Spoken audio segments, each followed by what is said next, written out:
tal? ¿Cómo le va? Iniciamos una nueva semana de La Puerta Abierta para Canal Luz. Y es un privilegio, casi aburro diciéndolo cada noche, pero es un tremendo privilegio el poder entrar en la casa de tantas personas. Y esta semana vamos a tener interesantes invitados, y el de esta noche es muy interesante. Alguien que hacía mucho no veía. Creo que la última vez que lo vi fue en un programa hace 7, 8 años aquí, pero sé de sus andanzas y de sus viajes y de su amor por ayudar a las personas. Está con nosotros el pastor Oscar Marcelino. ¿Qué tal, Oscar? Bien, muy a gusto de estar otra vez contigo esta noche. ¿Vos eras medio gremialista o tengo un mal recuerdo? No, gremialista no, pero nuestras comunidades que estaban en el partido de La Matanza, con toda la problemática del conurbano bonaerense, y eso nos guió a tener mucha responsabilidad social. Así que estuvimos en temas relacionados con droga, rehabilitación, prevención de HIV y también en las crisis económicas, de alguna manera abrir comedores y recibir la problemática, primero con el trueque, después los comedores y la generación de trabajo para aquellos que no tenían cómo sustentarse. Sí, pero ¿cuál es tu origen? ¿Cómo es que entraste en la fe? Bueno, no, yo soy de cuna evangélica. Mi madre me llevaba a la iglesia en su vientre. Ajá. Pero bueno, tuve un tiempo a los 15 años de apartarme, no ir al mundo, pero dejar de reunirme por una crisis de fe. Era la época donde la Argentina estaba con esa generación totalmente politizada, idealista, que buscaba la justicia social, y yo compartía los ideales, no la metodología, nunca compartí la metodología, pero sí el amor por los pobres. Yo sigo creyendo que el reino de Dios es de los pobres y de los que sufren, y eso me marcó. Cuando yo volví al Señor, continué por esa línea y continúo aún hoy en esa línea. Bueno, no me quiero meter porque me gustaría mucho charlar, porque está muy en boga el tema de la generación esa, si fue una generación buena, muchachos maravillosos, o no. Pero no quiero entrar eso a discutir. No, yo tampoco, no, mi acercamiento no era político, era Sí. desde el Señor. Pero ¿sabés qué? Sería interesante en esta introducción que estamos haciendo, después vas a contar de tu viaje y todo lo que estás haciendo, que es increíble. ¿Qué es tener una crisis de fe? Bueno, en mi caso particular fue que personas a las que yo respetaba, no por conocimiento, sino por su jerarquía en la iglesia, digamos, estudiantes de seminario, pienso, no interesa qué grupo era, pero de alta crítica bíblica. En una reunión de jóvenes, cuando yo tenía 15 años, me dijeron que el Génesis era una fábula, que Isaías era un parapsicólogo y no sé qué otra cosa más. Entonces yo creo que fui el único que entendí de los que estaban allí. Me acerqué, era un estudiante de seminario, y le dije: ¿esto es verdad? ¿Lo que usted dice es verdad? Y me responde: sí, es así. Me dio algunas referencias que no recuerdo de sus estudios. Entonces yo le contesté, cerré la Biblia delante de él y digo: si esto es toda una mentira, yo estoy perdiendo mi tiempo acá, y me fui. Me fui, pero habiendo sido adoctrinado en el Evangelio por mi madre y mis pastores en la escuela dominical y toda la historia, yo nunca pude del todo abandonar mi fe, ¿no? Pero cuando desde adentro te introducen una duda, porque cuando la duda viene de afuera uno está vacunado, pero cuando la duda viene desde adentro es más difícil de resistir, sobre todo en un adolescente como era yo en aquel tiempo. Qué interesante comentario. Este es el gran tema, ¿no? Nosotros creemos que la palabra de Dios toda es inspirada por Dios, de tapa a tapa. Ahora, si alguien demuestra que un versículo es falso, a mí se me mueve toda la estantería. Claro. Porque si uno es falso, pueden ser Podemos falsos desconfiar de los demás. 2, 3, 5 mil, 2000, 100 mil. ¿Cuál es? En una época había alguien que hacía esto y entonces una señora decía, ese Isaías, ¿no? Entonces arrancaba las hojas, ¿no? Entonces un día va a la iglesia y tiene todas las hojas arrancadas. Y dice, ¿qué pasó? Y no, usted fue diciendo que esto no es, y aquello no es, y aquello no es, y me quedé sin nada. Lo cierto es que quienes tienen esa línea de pensamiento, me pregunto yo, ¿por qué se dedican a la teología?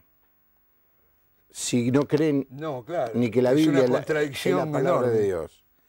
Y en segundo lugar, lo que están produciendo lo que producen finalmente es que las iglesias que son permeables a esa enseñanza, ya está bien, que las iglesias que son permeables a esa enseñanza están vacías.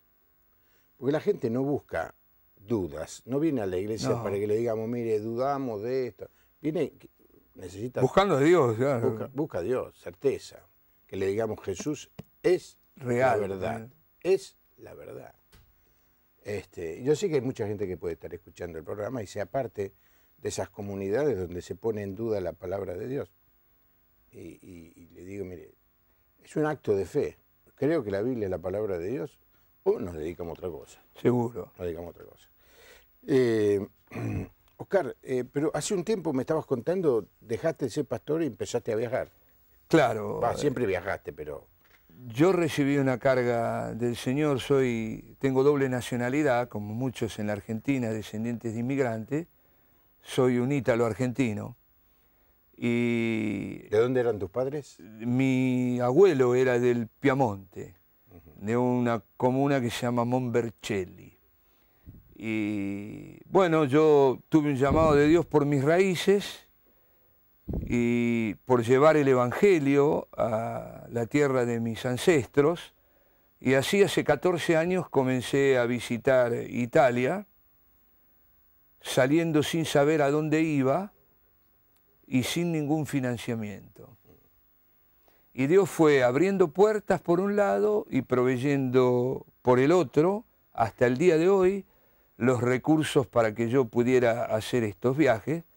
Así que en Italia he hecho de todo, campañas masivas, casa por casa, he predicado por las plazas y he entrado en relación con la iglesia italiana porque mi carga no era con las iglesias étnicas.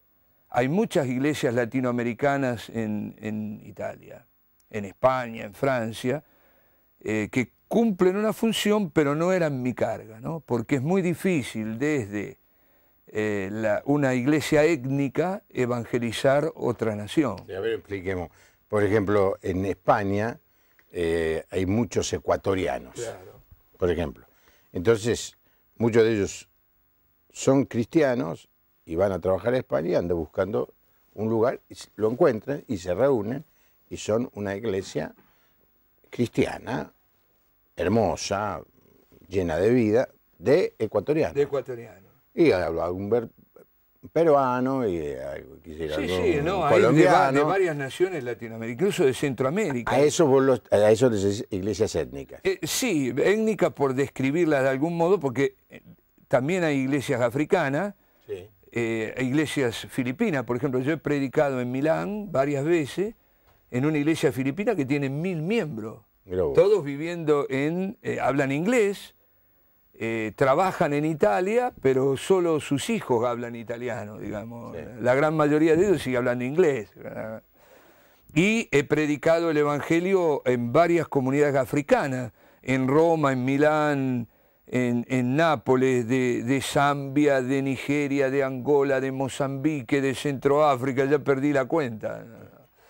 Siempre predicando yo en italiano y traducido al inglés la mayoría de las veces en esos lugares. Mira vos. Bueno, pero eso te llevó también al África. Trabajo para una entidad misionera italiana que se llama SMEI, Società Missionaria Evangelica in Italia. Ellos tienen obra en Camerún y en Níger, en África. Y allí, aparte de la evangelización, que es el motivo primordial, la mayoría de estos grupos se caracterizan por evangelizar a través de la acción social en naciones muy pobres. Así que este grupo ha construido en Camerún una escuela, una universidad y también un hospital, todo desde Italia. Si uno tiene en cuenta que la población evangélica no llega al 0,1% en Italia, es una obra titánica haber realizado obras misioneras que son modernas, las obras misioneras italianas. Y trabajo para otra entidad misionera italiana que se llama Missione Possibile, con asiento en Milán, que tiene obra en la India, en Sri Lanka, en Camboya y en Haití. El año pasado estuve en Camboya y pude ser testigo. Camboya es una nación que tiene frontera con Vietnam. Allí hubo un grupo guerrillero, el Khmer Rouge, con Pol Pot, con su jerarca, que cometió un genocidio, porque no era solo una cosa marxista, eran locos realmente. Mataron millones de personas y llevaron a Camboya a la Edad de Piedra. Cuando Vietnam del Norte libera a Camboya, queda en una situación de extrema pobreza, intervienen las Naciones Unidas que envían tropas nigerianas, eran los comienzos del HIV, muchos de los soldados nigerianos tenían HIV y difundieron el SIDA en Camboya, de modo que hoy es la nación con más alto índice de HIV del Asia, con muchos muertos y muchos huérfanos y niños muertos por el HIV. Allí había un basural en Camboya, la montaña que fuma, en la capital, Phnom Penh, y había miles de niños huérfanos comiendo en el basural, viviendo. Yo el año pasado vi una mujer que vivió 40 años en el basural sin salir, arriba de la basura, comiendo lo que recogían allí. Entonces este grupo italiano al que pertenezco sintió carga y sacó 300 niños del basural que hoy están en una escuela. El primero ya va a la universidad, están construyendo una escuela secundaria en Phnom Penh y muchos orfanatorios para los chicos que tienen HIV, y de ahí predicando el Evangelio, ¿no? Qué bárbaro. Hay un videíto por ahí. Ahora vamos a ver el video. Es un país, Camboya, con una historia muy fuerte. Muy budista fuerte. Y bueno... Sí. Y pegado a Vietnam y a Tailandia. Sí, y el río Mekong, que es el que aparece en las películas americanas de la guerra de Vietnam, termina ahí, pasa por Camboya, así que tiene historia también en la guerra del Vietnam. La mayoría de los periodistas militares estadounidenses estaban en Phnom Penh, no en Vietnam. Sí. Estuve en un bar donde se reunían y todo. Sí, sí. Bueno, aquí estamos. Nuestro invitado, Oscar Marcelino, tiene tanto para contar que es muy posible que se nos desordene el programa, pero estamos en vivo en este lunes. Iniciamos la segunda etapa del año. Hoy comienza la segunda mitad del año.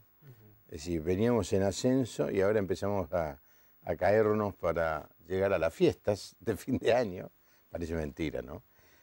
Los teléfonos son el 4568-6452, 4568-6667.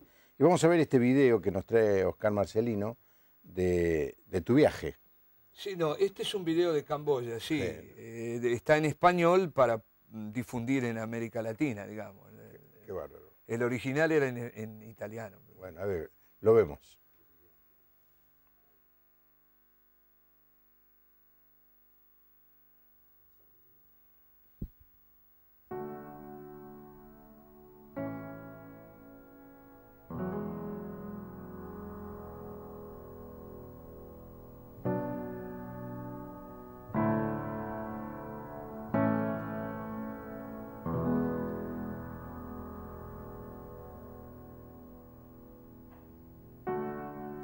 Here's a house built out of stone, wooden floors, walls and window sills. Productos químicos, de los residuos. Por ejemplo, yo vi tomar arroz y dejarlo secar al sol lleno de mosca y después comérselo. Bueno, ahí hay una escuela construida por la misión italiana. Estos niños son rescatados del basural. Ahí va, cada uno va a decir lo que quiere ser en el futuro. Todo eso fue construido con ofrendas de la iglesia italiana. Bueno, es lo que está diciendo, se alcanza a leer la profesión que quiere ejercer cuando sea grande. Si uno tiene en cuenta que fueron sacados del basural, solo Cristo puede hacer una cosa así.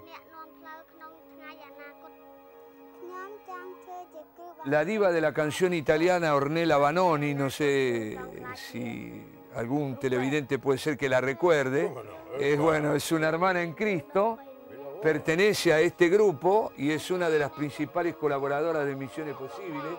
Yo tuve el privilegio de conocerla, estar en su casa, en un planeamiento de la obra en Camboya. Qué bárbaro. Ornella Vanoni.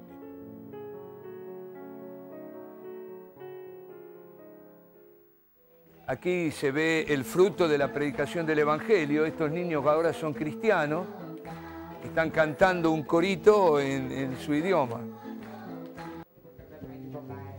Están orando ahora en camboyano.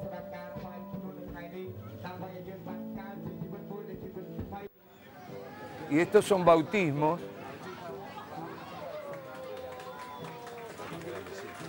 Sí, no, estos son papás o personas. También se está evangelizando el lugar donde se construyó la escuela, que fue construida de la nada. Bueno, esta es una clínica móvil. Los aparatos son todos italianos, los médicos son camboyanos, pero sostenidos desde Italia. Prestan 5.000 prestaciones, valga la redundancia, anuales. Tienen ecógrafos portátiles y llegan a personas que nunca vieron un médico, digamos, ¿no? Así que ahí una obra, se llevan medicamentos desde Italia, extraordinaria. Tuve el privilegio el año pasado de estar con los médicos y hacer alguna visita a esta. Tienen un consultorio móvil y algunos lugares donde van y la gente viene de las aldeas a hacerse revisar. Las misiones modernas en los países con mucha pobreza no pueden hacerse sin desarrollar una intensa obra social, según mi criterio. Bueno, ahí se organizan viajes donde se reclutan hermanos de toda Europa que en vacaciones hacen un viaje a estos lugares donde hay obra misionera. Sirve para despertar vocaciones, para llamar a la militancia y a la vez sirven en la predicación. Ahí se puede ver, los que están con una remera azul son todos italianos que están en el basural predicando el Evangelio. Oran por la gente y los invitan a las reuniones. La mayoría de los que hace este viaje no vuelve igual y comienzan a ser militantes en Europa, ¿no? Una banca suiza, la banca Raiffeisen, algunos miembros del directorio se conmovieron con esta obra y ahora sponsorean el trabajo en Camboya desde Suiza. Qué bárbaro. Misiones Posibles. Insisto en un comentario que acaba de... Bueno, que nos dijo anterior al video Oscar. La iglesia en Italia, la iglesia evangélica, es pequeña, muy pequeña. Y la verdad que sorprende que hayan podido hacer todo esto. Sí, que Dios les haya despertado vocación misionera. Es decir, es un, digámoslo así, es un cachetazo a la iglesia evangélica en la Argentina. En el sentido de que nosotros podríamos hacer eso y mucho más. Estamos haciendo, pero hay mucho más por hacer. la iglesia cristiana necesariamente debe tener un fuerte énfasis en las misiones. Una iglesia que no es misionera no es una iglesia cristiana, porque la esencia del cristianismo es la misión. Es la misión. Sergio Quintana está en la unidad penal de Victoria, Entre Ríos. Dice, está pasando un mal momento, está detenido y le dice que le va todo mal. Quiere que su esposa se convierta, él quiere salidas transitorias, necesita una palabra de parte del pastor.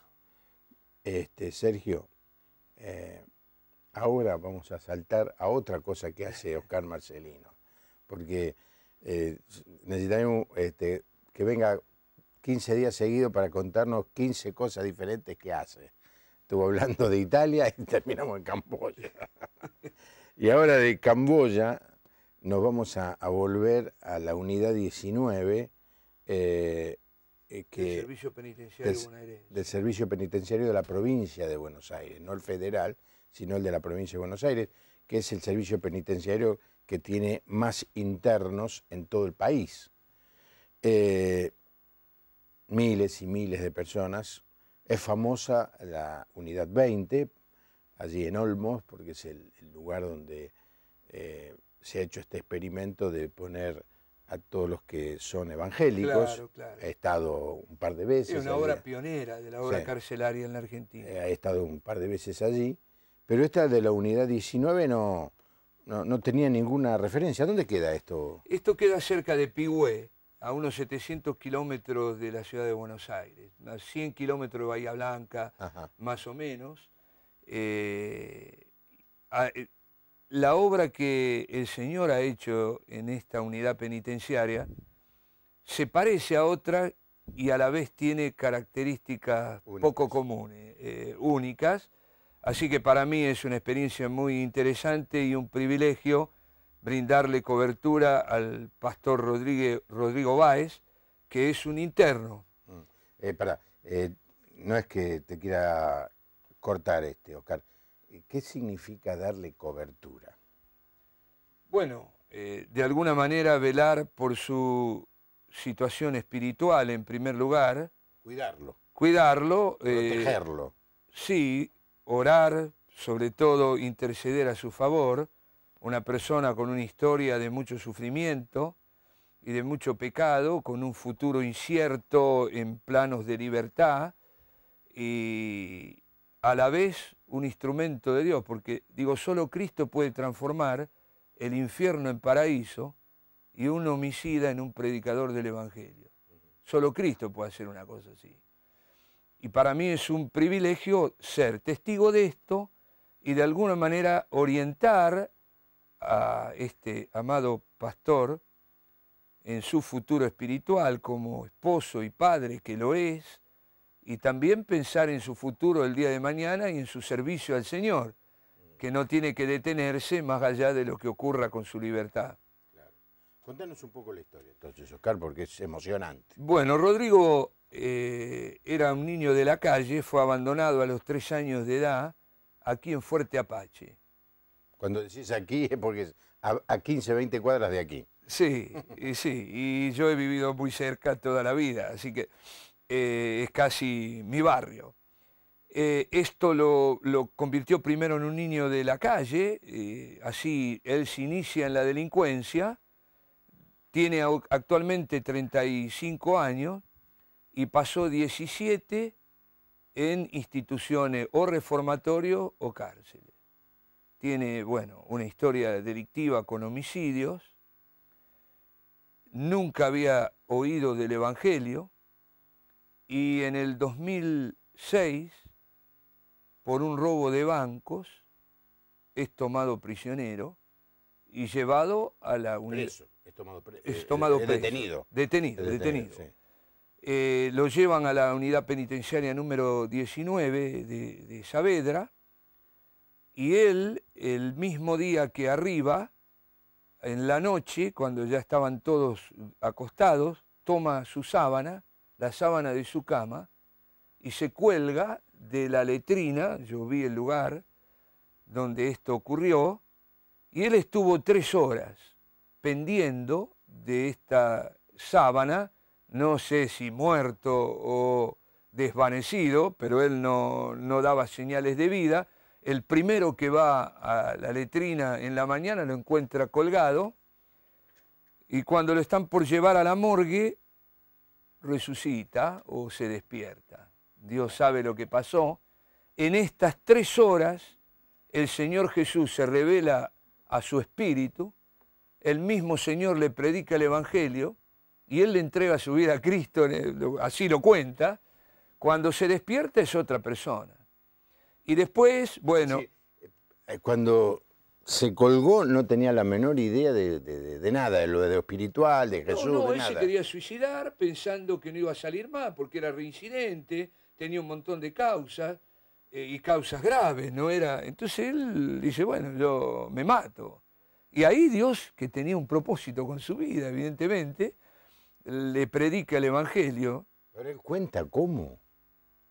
Bueno, yo muchos detalles no tengo porque el tiempo de charla que tenemos no es muy extenso. Voy construyendo retazos de su testimonio en cada visita que le hago. Yo estoy viajando una vez al mes para encontrarlo. Y a los hermanos, porque ahora hay 350 convertidos de una población de 700 y 5 pabellones son evangélicos, que tienen una autodisciplina permitida por las autoridades. Y quizás el fenómeno más notorio es que ellos han recibido carga por devolverle a la sociedad el daño que le hicieron. Entonces hacen festivales y campañas de evangelismo donde recogen fondos. Ahí adentro. Ahí adentro. Y ellos mismos donan su alimento, hacen ayuno de 7 días y donan el alimento y lo mandan a orfanatorio. Hubo una inundación en Bahía Blanca y lo mandaron a los inundados que habían perdido sus casas y sus muebles. Increíble. Y hicimos una campaña de evangelismo que para mí es la primera vez en la historia, no tenemos registro que se haya hecho algo igual. Hicimos una campaña de evangelismo con la ayuda del grupo Kiosco, que pertenece a una de nuestras comunidades, Fabián Liendo y todo el grupo Kiosco. Hicimos una campaña de evangelismo donde los predicadores estábamos adentro de la cárcel y los que escuchaban afuera. Y de eso hay un pequeño video que trajimos donde se ve parte de ese evento, ¿no? Campaña evangelística, se la traduzco, es una manera muy común entre nosotros, los del ambiente evangélico, de mencionar cuando hacemos reuniones. Pero una reunión no se le llamaría una campaña. No, bueno, no. Se hacen 2 o 3, 4. Me acuerdo de cuando yo era chico se hacían de 15 días seguidos. Claro. Ahora con suerte son de 1 o 2 días. Y a eso se le llama campaña, porque vas a saber qué piensa la gente cuando usamos esta jerga. No sé si fue la palabra más eficaz. No, pero yo, ¿sabés qué pasa? Entiendo lo que nos pasa a todos y yo le trato de traducir a la audiencia la jerga, ¿viste? Mariela López de Rosario quiere la Biblia que tengo yo. No, esta no se la voy a dar, esta me la trajeron. Es la Biblia letra grande de la Sociedad Bíblica Argentina. Seguramente en alguna librería cristiana está. Familia Nuez de Formosa manda saludos, está viendo el programa. Verónica de Sauce de La Luna, muy bueno el programa, trabaja en una radio predicando. Bueno, esperamos, si puede utilizar lo que hacemos en el programa, utilícelo con toda libertad. Sé de gente que graba el programa en sonido y lo pasa en alguna radio durante el día. Claro. A veces se puede hacer, otras veces no. O sea que hicieron reuniones. Reuniones de tipo evangelístico donde los predicadores eran los presos, digamos, los detenidos.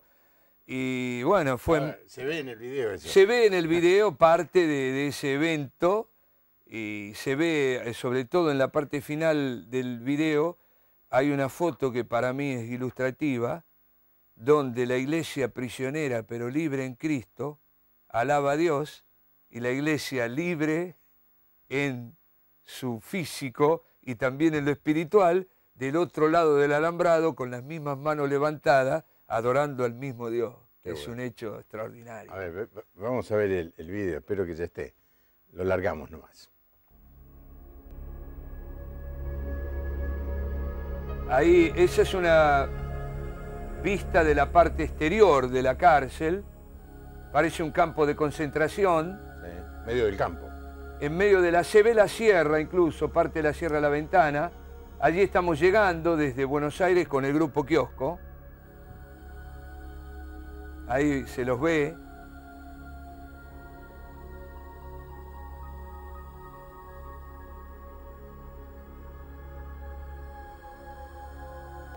Y ahí estoy yo, para que veas que es verdad. ¿Ves?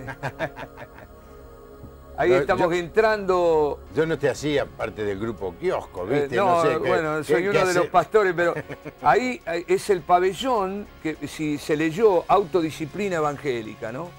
Donde hay plena libertad para el ejercicio de la fe. En estos pabellones se hacen cultos, que también en el Zoom, el Salón de Usos Múltiples. Ahí se ve la gente que está afuera, había 700 personas afuera y 350 adentro. Esta es la iglesia prisionera pero libre en Cristo. Ahí está el grupo Kiosco en una parte del acto.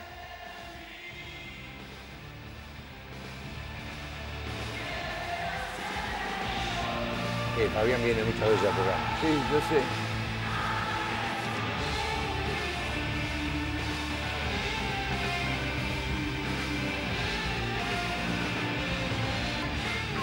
Ahí se ve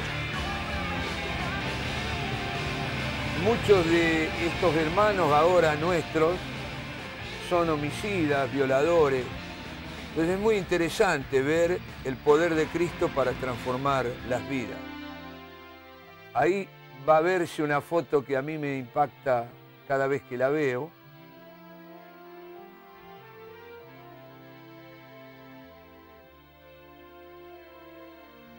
Ese es el pastor Rodrigo,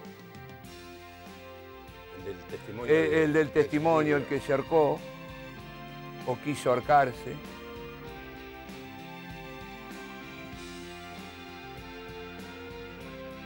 Esa foto a mí me maravilla, ¿no? Esas manos levantadas de la derecha mía son detenidos y afuera hay otros con las mismas manos levantadas adorando a Dios. Ese es Rodrigo con uno de los integrantes de Kiosco y esa es la foto final, ya teníamos que irnos de aquel día memorable para mí. Qué bueno. Bueno, la próxima vez que hagas algo así, lo transmitimos en directo, Oscar. ¿Cómo no? Bueno, el otro fenómeno que se dio es que los canales de televisión de Bahía Blanca hicieron una conferencia de prensa porque no podían creer lo que estaba pasando. Y vinieron a la unidad, hablaron con el jefe del penal, está todo filmado, yo no tengo tiempo de pasarlo, tengo acá el video de la conferencia de prensa, canales de cable de Pigüé, de Coronel Suárez. Así que yo aprendí que el impacto social del Evangelio permite tener los medios de comunicación a nuestro favor sin poner un peso. Total. Ahora, pero me vuelvo atrás porque a mí la experiencia esa me resulta tremendamente única, llamativa. Es decir, él se fue a ahorcar y en ese rato tuvo un contacto. Un encuentro con Cristo, que yo no le puedo explicar desde el punto de vista bíblico, eclesiológico, no me imagino cómo es, pero que le ocurrió, y el resultado es visible. Es la segunda vez en mi vida que yo soy testigo de una operación directa del Espíritu Santo o del Señor. Otra me ocurrió en Italia, donde a alguien que estaba conduciendo su vehículo, un ingeniero, que volvía a su casa, lee un cartelito mal escrito, en italiano, que dice Jesús es el camino, la verdad y la vida, pero en italiano, en una carpita donde estábamos predicando el Evangelio, y el Espíritu le habla con voz audible y le dice, sos un pecador perdido. Tenés que entrar en esa carpa que te van a decir lo que tenés que hacer. Y él gira, se mete adentro, escucha el Evangelio en español, se convierte y 3 meses después lo bautizamos en Sicilia. Bueno, el Espíritu del Señor es el mismo que obró en Pentecostés. Sí, claro. Y sigue obrando de la misma manera, ¿no? Es el caso de Pablo. Pablo va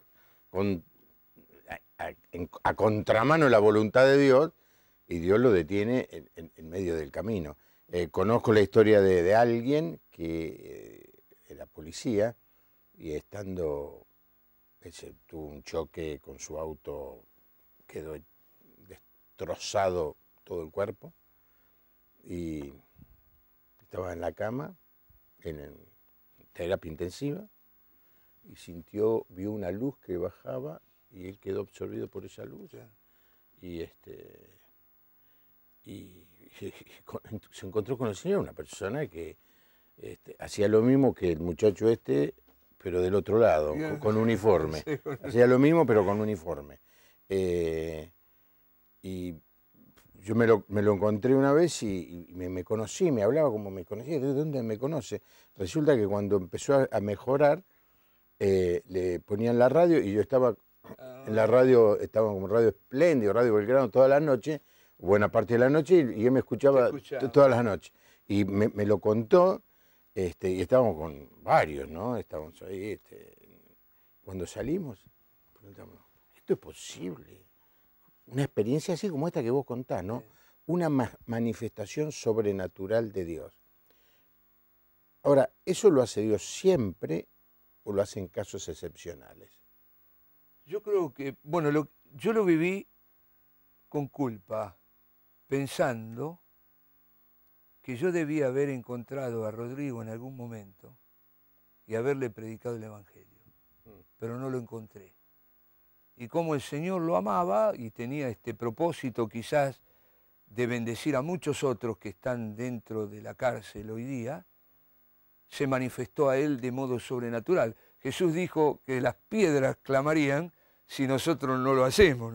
Entonces, a mí me motivó a ser más responsable todavía de, mientras tenga un hálito de vida, continuar predicando el Evangelio, porque uno nunca sabe qué oportunidad tiene una persona en un momento dado de su vida, ¿no? Digamos que el método no es ir a ahorcarse a ver si el Señor le habla, ¿no? Es escuchar, escuchar y aceptar el mensaje ahora que en nuestra conciencia. Enrique de Formosa felicita al pastor Marcelino por la labor que realiza y recuerda también al evangelista Gigi Ávila, que falleció en estos días. Sí. Lo recordamos con mucho respeto. Tuve la oportunidad una vez de escucharle predicar y me impresionó en la cancha de Atlanta, en el año 86.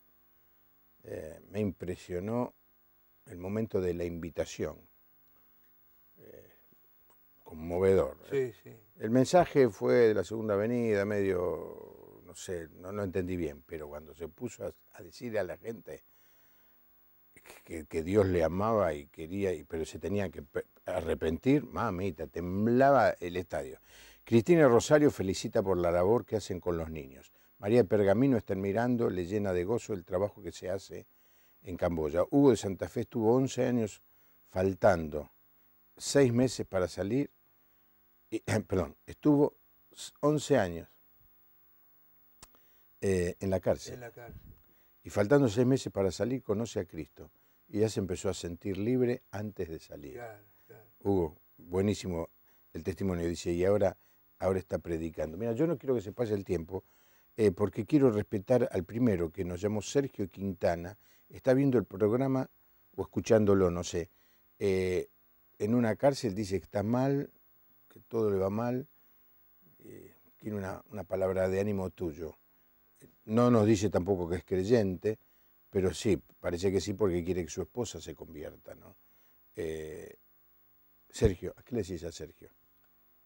Que siga confiando en el Señor, el que comenzó la obra en él la va a terminar.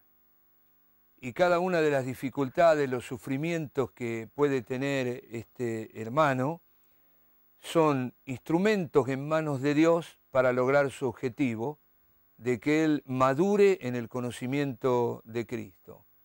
Y el sufrimiento que se padece en situaciones como esta, nunca es inútil, Sergio. Ese sufrimiento es un depósito de gracia que va a ser usado por Dios en el futuro para ayudar a otros que están en la misma condición. Bueno, Sergio, te mandamos una palabra de aprecio y ojalá que este programa te pueda llevar aliento cada noche. No sé si lo estás viendo, si lo estás escuchando. Hay un montón de gente, de cristianos, que en este mismo momento se están poniendo a orar por vos, Sergio. Porque cada vez que decimos de una necesidad así, hay gente que no espera que le digamos, no espera que demos una orden, ni siquiera que una sugerencia. Naturalmente empieza a poner tu nombre en una oración, intercediendo por vos ante Dios para que Dios se presente a tu vida. Y como decía Oscar, utilice todo lo que estás viviendo para prepararte para en su momento poder bendecir, consolar la vida de otros. Claro, no es fácil, cuando uno está pasando la prueba, uno no la entiende, ¿por qué me pasa a mí? Dios se olvidó de mí, no me escucha, no contesta mis oraciones. Le pasaba así, por eso David escribía muchos salmos de protesta, hasta que descubría que no, que Dios sigue siendo Dios y está en el control de todo. En mi experiencia personal, nunca Dios ha estado más cerca mío que en los momentos de sufrimiento. A veces nosotros creemos que es en el milagro, cuando algo sobrenatural ocurre, que Dios está más cercano a nosotros. Pero como Job dijo y exclamó, yo de oídas te había oído, pero después de sufrir, mis ojos te ven. Es verdad. Y contame un poco más lo que está pasando en esa cárcel. 350, la mitad. Sí, hay 5 pabellones que son cristianos. Las autoridades han de alguna manera cedido el salón de usos múltiples a los evangélicos, y cuando se hace la visita de las esposas, porque es una cárcel de hombres, y los hijos, cuando vienen al coloquio, los hermanos reciben a la familia, que a veces viajan en un tren 16 horas, que no tiene ventana, en pleno invierno, es una cosa realmente de mucho sacrificio, porque la gran mayoría son jóvenes y del conurbano bonaerense los detenidos. Entonces ellos llegan ahí y nuestros hermanos los reciben.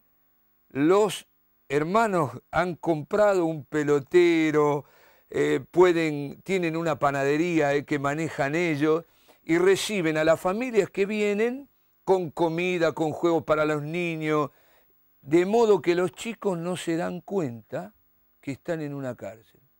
Ven al padre y la madre teniendo el coloquio, mientras ellos son atendidos y adoctrinados en el Evangelio, los niños, y bueno, celebran Navidad, el Día del Padre, con lo que el que puede llegar a visitar a su pariente, celebran Navidad, Año Nuevo, todas las fiestas importantes, con plena libertad. Bueno, es un milagro, es una cosa que no se puede escribir con palabras, lo que uno vive y percibe allí adentro, y la presencia de Dios, liberaciones de demonios, porque las fuerzas espirituales que se mueven en este ámbito son desconocidas para la gente común, digamos, los que no tenemos una historia en este sentido. Entonces el mundo tumbero es un mundo muy particular.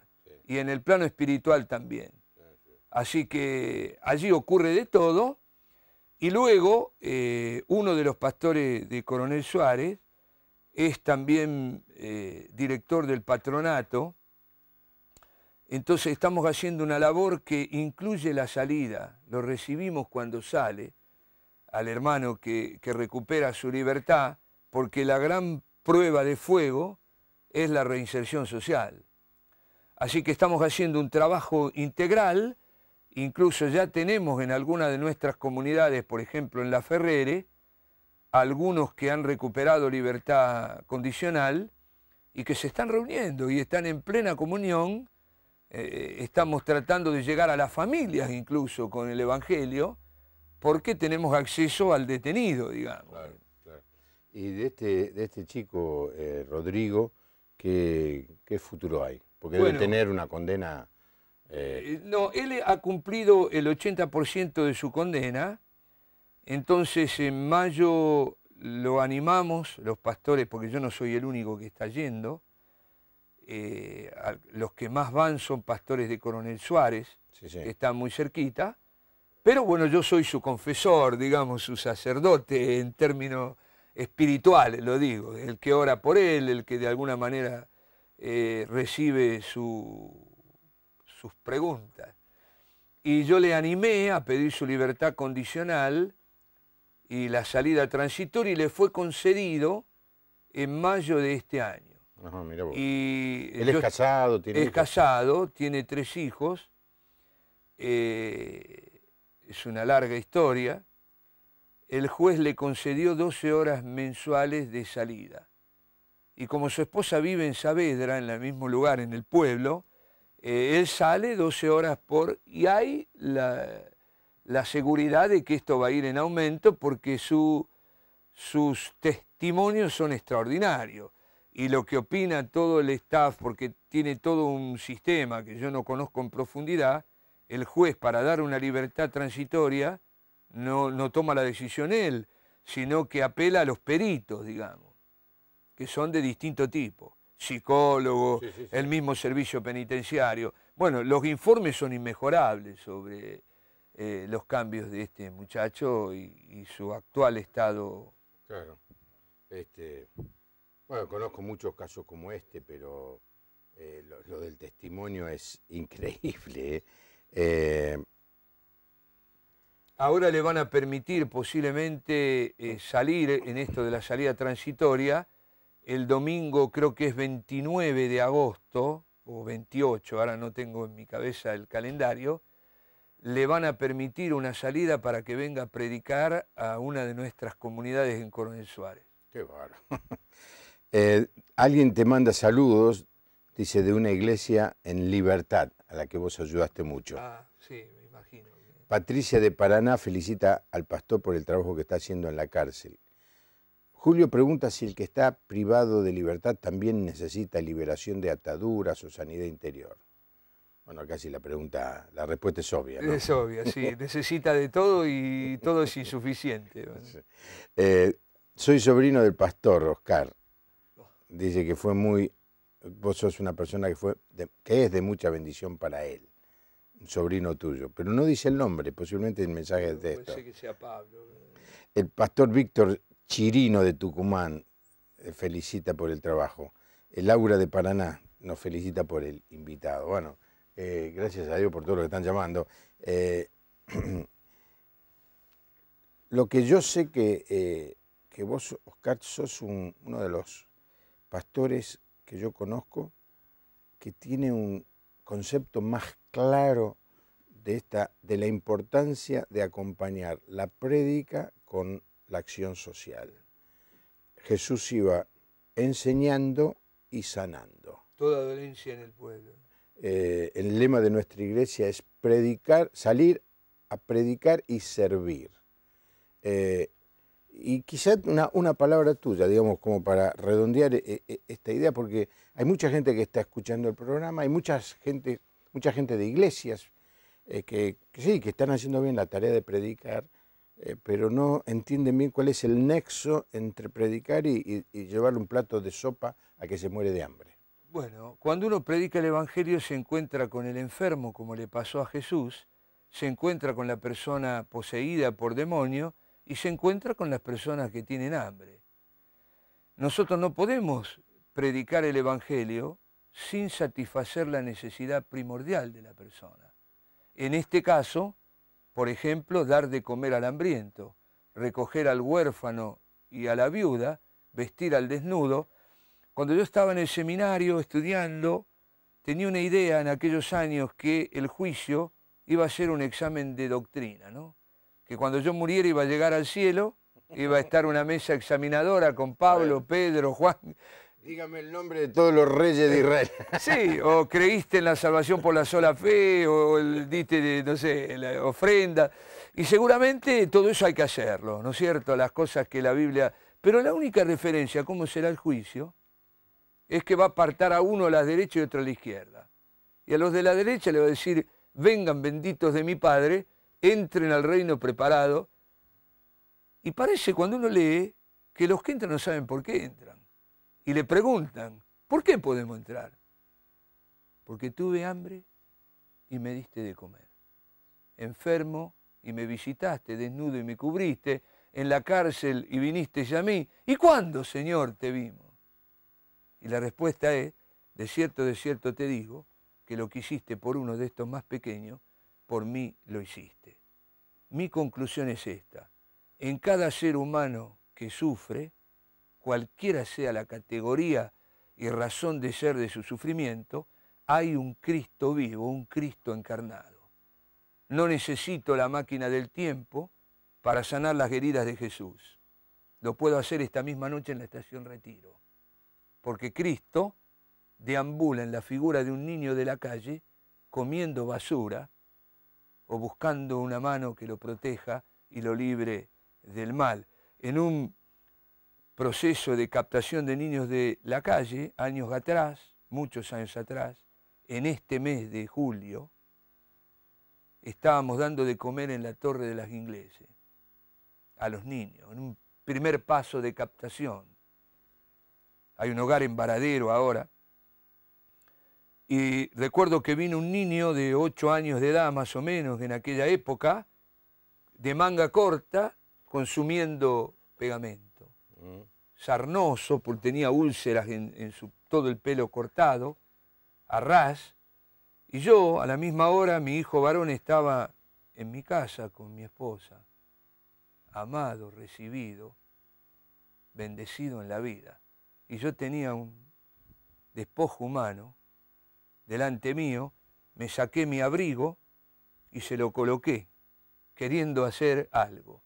Y cometí un grave error. Los otros niños que sus compañeros lo tomaron a golpes, le quitaron mi campera y todos salieron huyendo y este niño con la boca sangrante salió y yo lo corrí detrás, pero no lo pude alcanzar. Aquel día el Señor me habló y me dijo, seguime. Todavía sigo ese niño, por los hospitales, las cárceles, y espero algún día encontrarlo y poder abrazar al Cristo que vive en él.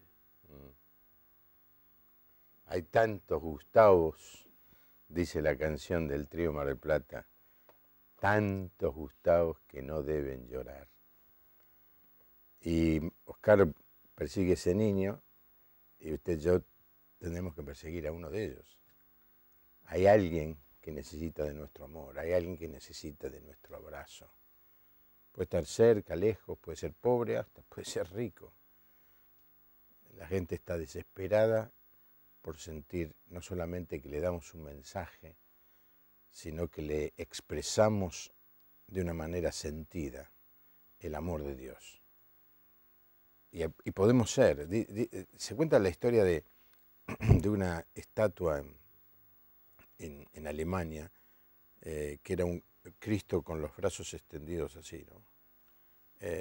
Y que por los bombardeos de la guerra se le habían roto los brazos.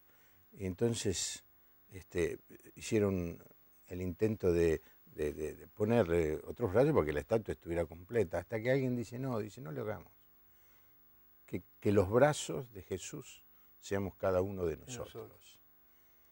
Y si lo hacemos, primero de todo vamos a ser bendecidos por el Señor y vamos a hacer que este mundo sea un poco mejor. Gracias, gracias Oscar. No, gracias a ti que me has permitido estar aquí esta noche. Bueno, un privilegio, pero tendríamos que venir más seguido para seguir contándome todas sus aventuras y ministerios. Gracias, Che, gracias, que Dios te bendiga. Gracias. Espero que les haya gustado. Nos encontramos mañana con un tema totalmente diferente que tiene que ver con el problema de los ojos y cómo ayudar a la gente con problemas en los ojos. El miércoles vamos a tener un periodista de actualidad muy famoso aquí con nosotros. Y para tranquilizarnos un poco el jueves vamos a tener un poquito de buena música. Así estamos. Que tenga una buena noche. Que Dios lo bendiga. Nos encontramos mañana. Gracias.